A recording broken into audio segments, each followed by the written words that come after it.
So, hi, Aaron, and thank you for agreeing for this interview and giving us the opportunity to bring to light the workings of the Charis Project for the campaign of World Refugee Day. And we have so much to talk about in this limited time. That's how we have curated certain questions that would help us in making this interview easy to navigate. So, with all your permission, can I start with the first question? Please go ahead. It's a pleasure to be here. Same here. Okay, so the first question is, why do you think it is important to observe the World Refugee Day?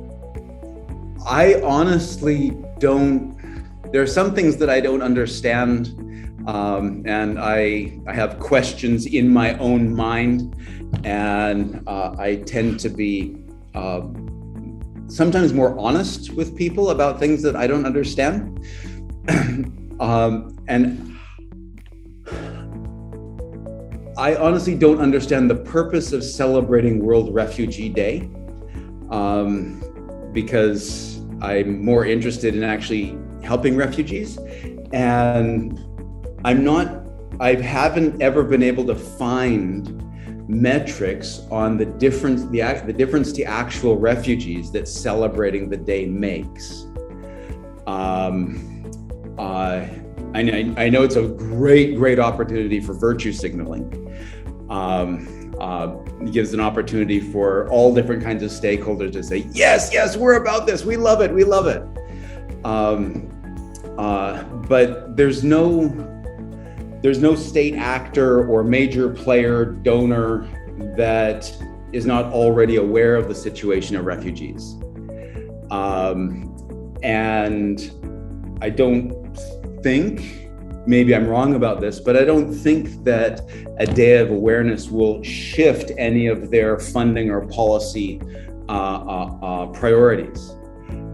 But I think it's a great opportunity for marketing for organizations that can capitalize on it, because it's the retail donor who will look at it and say, hey, I didn't think about this, and this organization is about this. And great, wonderful opportunity for marketing for retail donors to get involved in organizations and in support for refugees.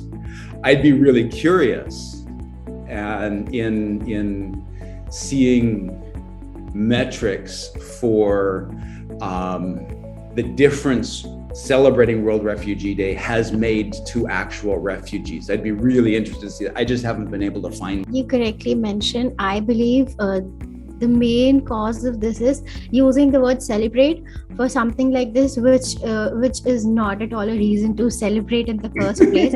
And that's why I rephrased it and used observe the Refugee Day. And but then on daily basis, something like this would not come to your mind, and we need days like this to remind us how fortunate we are. Because I was going through our website and I read a couple of quotes, and that just blew my mind.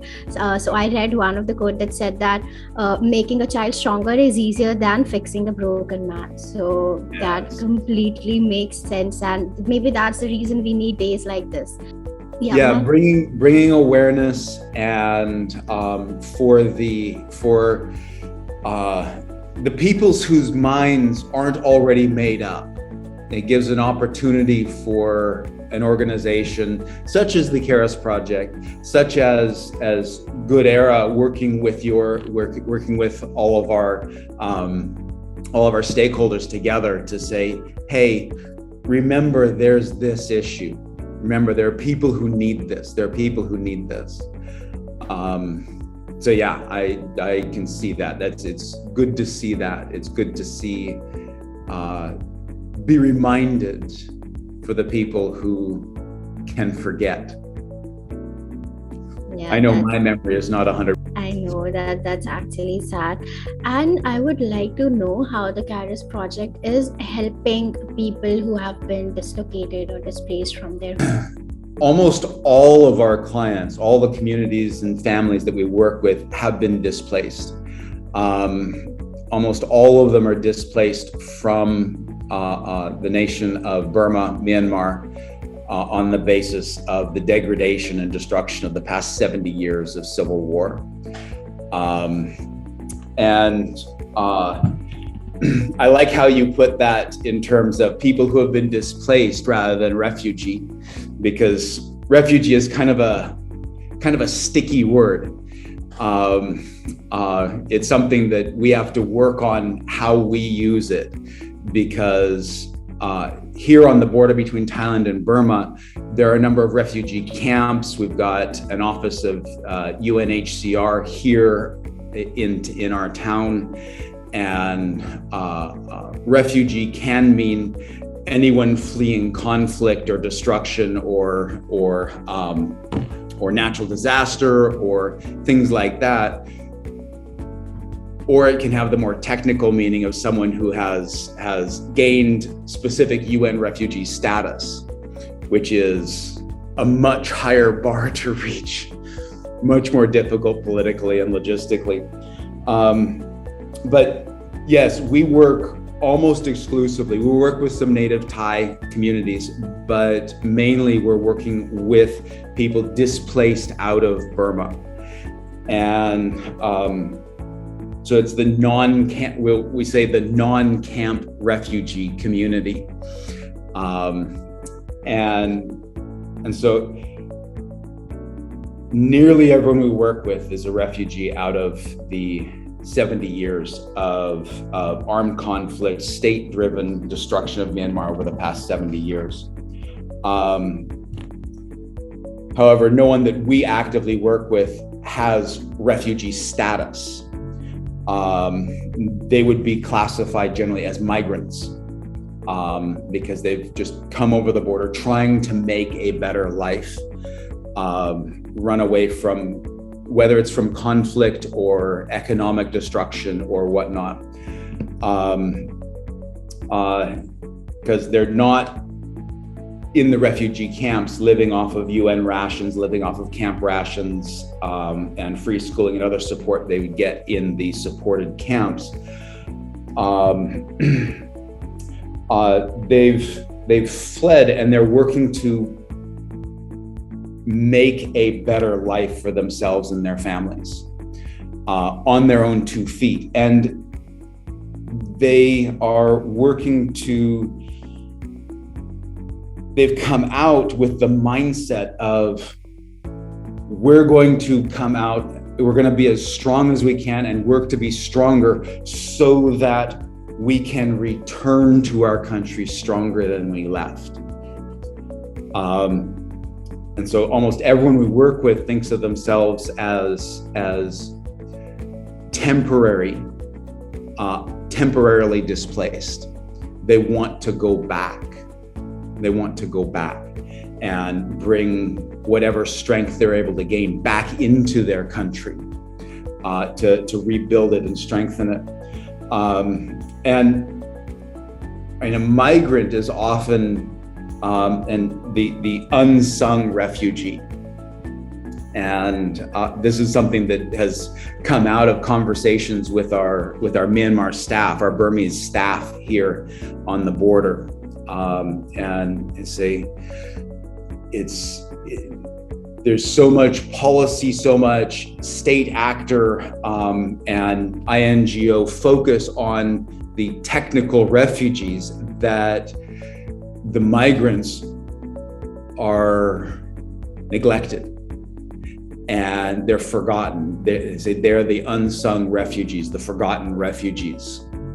And because they're going to be, they've come without hope for help, without hope for shelter, and come under their own power and stay under their own power. And they are going to continue working and fighting for strength and for growth and for advancement, whether or not the UN or anyone else intervenes. And so we're really privileged to work with this resilient, strong community of displaced people. They carry this attitude with them of going out of pain and difficulty into a search for more strength. So we specifically equip families with strength, with wisdom, with the courage to raise, to protect, to nurture their own children in their own homes. We're working to fight against the institutionalization of children that's giving them up into orphanages. In Southeast Asia, some 95% or so of children in quote unquote orphanages have immediate family, have parents. They've been given up for one reason or another. And we see this as a trend globally. I have 6 children, and I started out running an orphanage, thinking I was running an orphanage for orphans. And as I realized, hey, wait, all of these kids have families. I started out as a stupid white person trying to solve problems in a country, in a context I didn't know anything about, and doing the best that I knew and realizing, wait, I don't understand this situation. I need to learn better and not bring in my own ideas, my own prejudgments, and came to see that, all of the kids that we're taking care of, they have families. I thought, if my family was in the same kind of crisis that these families are in when they have to consider, when they think about and when they decide to give up their kids, what would I pray for my own family? And I realized I would never pray for an orphanage to come and take my kids away.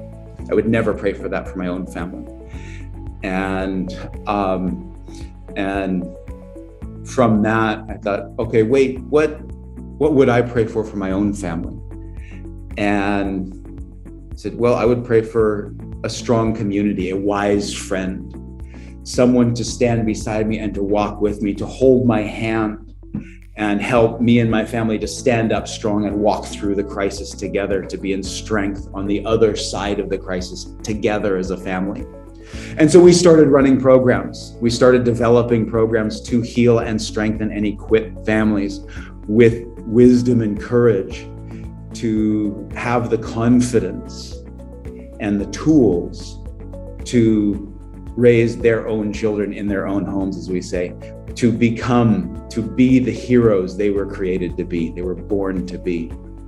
At the same time, the best metrics we have right now globally, about 42% of children who are trafficked are put there by their families.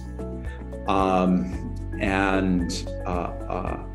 know that some families will knowingly submit their children, but as I understand, it's extremely rare. It's extremely rare. They're in crisis, they're in difficulty, and they hear that uncle's friend has a job opportunity, something like that. And because they're in such a difficult situation, they'll say, hey, let's send our son, our daughter to go for this good job opportunity. And it turns out to not be a good job opportunity. And it turns out to be trafficking. But if the family didn't experience the crisis in the first place, if they had the resilience in the first place, that decision wouldn't come up for them. And so we work to combat that trafficking, that 42% of trafficking of children that originates with the family falling apart, and the huge amount of institutionalization of children that comes from the family feeling like they're falling apart. And so we run 3 primary programs with the Burmese displaced community here, family rescue, family education, and family enterprise. Family rescue is where we work with the families who are right now in the deepest crisis. They're considering giving up their kids today. And that involves crisis food support because always they don't have enough food to eat. It involves counseling because they're in emotionally, psychologically compromised situations as a family. And the biggest foundation of it is friendship. It's showing up, because what we've found in this context is that when a family's in that situation, they feel like they're alone. They feel emotionally isolated. They feel socially isolated. And it's amazing the power that just showing up has, showing up consistently as a friendly face, as a supportive voice, so that a family in crisis, the parents can feel, oh, we're not alone. We're not alone. There's a huge amount of healing that comes into that.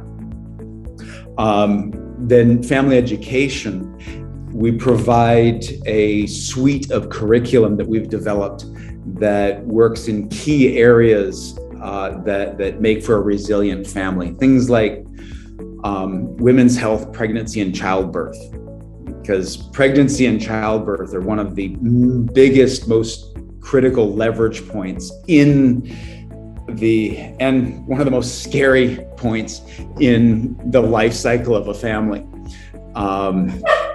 And looking at the life course approach to development and public health, the pregnancy and birth are the most important time of a human being's life. When they're inside their mom and when they're being born, it's the most important point in that human being's life for their future development as a human being.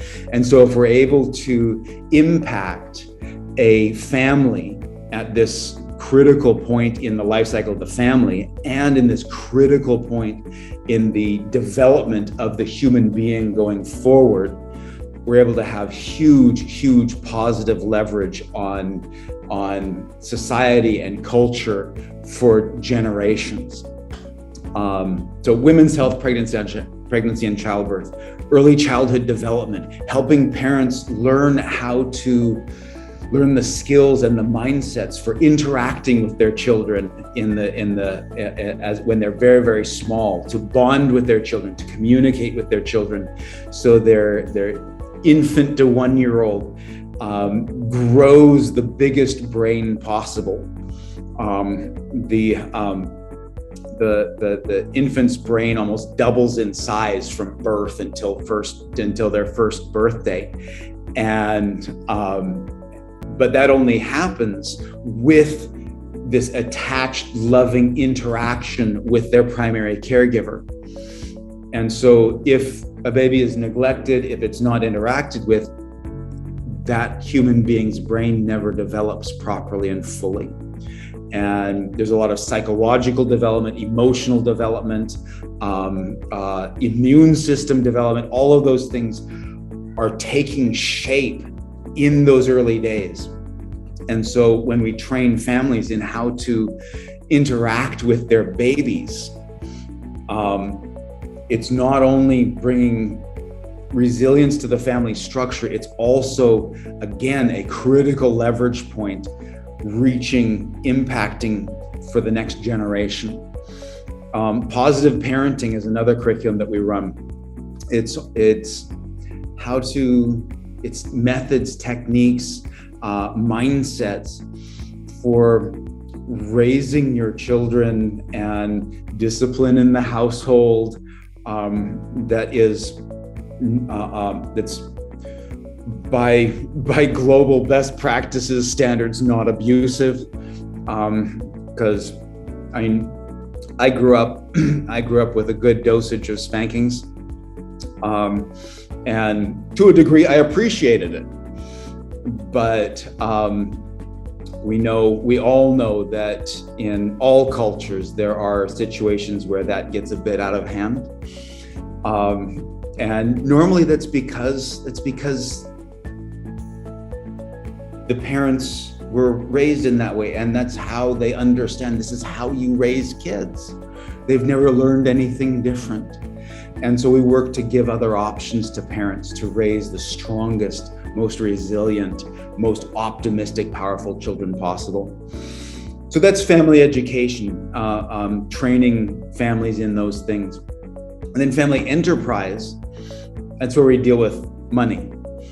And money, I think we all know, money doesn't solve all of our problems, but not having any will make any problem worse. Every problem worse. And the communities that we work with, being displaced people, being migrant workers, being sometimes undocumented, money is a major issue. Money is a major issue. And we do family finance training, how to deal with your money, how to think about your money, how to budget money, because it's not trained, it's just not understood by most people globally. And then training in entrepreneurism, how to successfully think about and start your own business and grow it, and good techniques and methods. However, the core of our family enterprise program is a model that's called Village Savings and Loan Association. We put really simply, we train and coach small communities to be able to start and run their own micro banks, where they save their money together and they borrow out of that pooled savings, and then and pay a small fee back into that pool that's then divided among their whole community. So it's access to loans, access to loans and savings infrastructure that is legitimate, that's not black market, that is that supports their community, and that supports communal commercial development and relationship within the community, and transparency around finances and money. And what we see happen is the vast majority of families that participate in our savings and loan groups, they're debt-free with cash in hand within the first year, which for a community that is 100% in debt outside of our groups, that's huge. It's a major change. And so those are the three primary programs: family rescue, family education, and family enterprise, all working to strengthen the family structures in this community of displaced people, so as to give those families the tools, the courage, the wisdom to be able to build their own culture forward, build their own society forward by putting their children on a path to becoming the wise, compassionate, and strong creators of a new reality in the future. That was both saddening and happy to listen to at the same time. And I am really great listening about how you have been impacting and the experiences that you have been through. And I'm sure that must have been life-changing. And I'm really grateful for all the work that you've been doing for the people around you. And that's actually amazing. So since you are there on the field with them, so it's easier for you to work. But then if somebody outside of the system wants to come and help them, or help the cause that you have been working for all these years, how can they do it? Specifically helping our cause, we have a website and you can donate.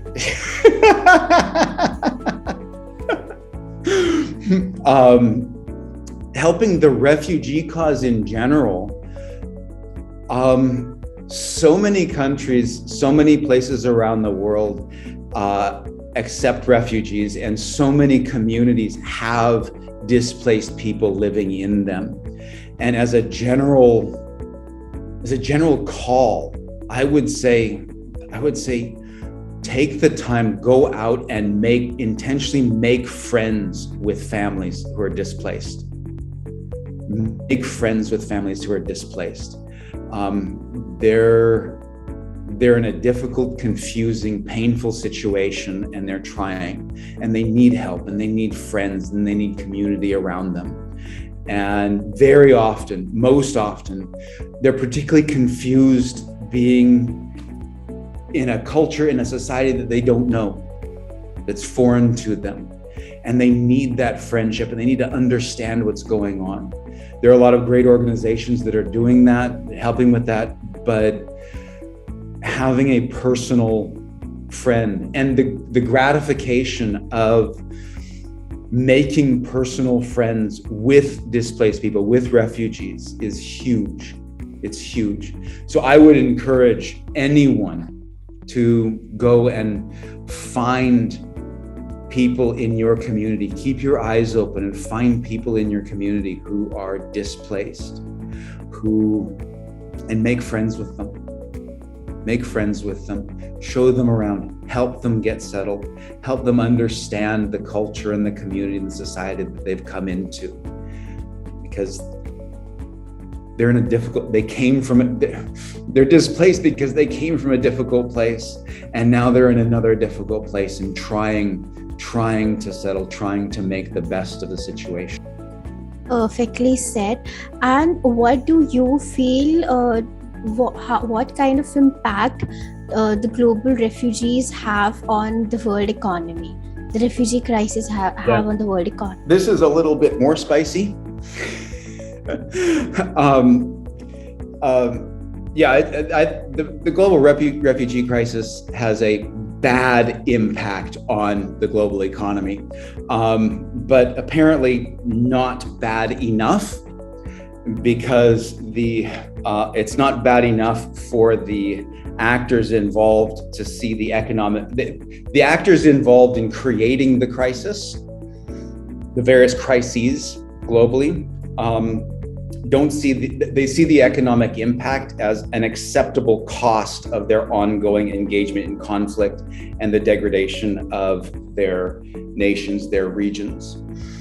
The cost of the refugee crisis is considered acceptable to those creating the refugee crisis.